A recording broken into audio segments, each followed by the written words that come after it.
La innovación no puede surgir de la soledad, tiene que surgir de trabajar juntos por algo, ¿no? de trabajar juntos para solucionar un problema social. Co-crear es algo que nace de una idea que se repiensa y se va transformando, ¿verdad?, a partir de la realidad que se está viviendo y que termina traduciéndose en algo.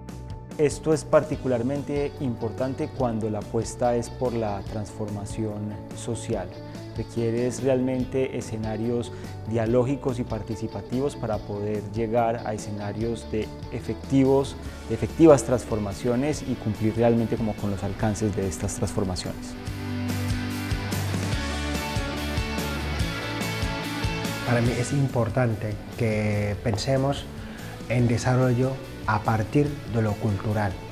Para mí un verdadero emprendedor es un emprendedor social, uno que puede desde el cuidado de la empresa cuidar toda una comunidad. Y emprendedores sociales son esas personas que a veces decimos están enamoradas de un problema y están trabajando con un equipo para intentar solucionarlo.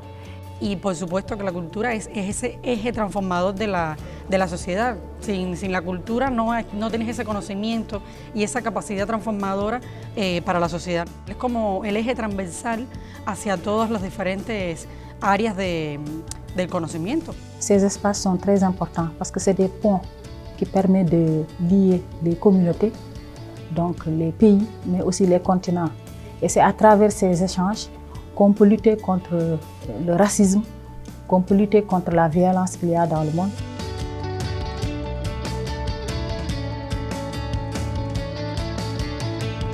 Foru hauek oso garrantzitsuak dira nire ustez, azkenean lan asko egiten da kooperazioan, lankidetzan munduan eta askotan ez da ezagutarazten eta pixkat itzaletan gelditzen da. Eta gure ikuspuntua ere asko zabaltzen duelako errealitate ezberdinak ikusteaz. Uste dut hizkuntza ez formalari indarra eman behar zaiola eta gazteoi gauza hauetara etortzeko animatzea beharrezkoa dela eta unibertsitateak horretan papel garrantzitsua joka dezakela.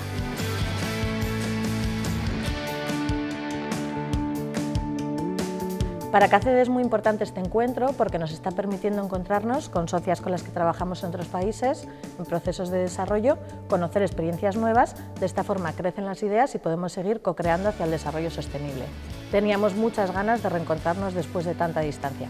Una vez más, el encuentro de Cultura, Comunicación y Desarrollo ha servido o sirve para despertar esas inquietudes entre organizaciones que trabajamos para la transformación social, para llenarnos de energía y poder empezar o continuar con esta transformación social.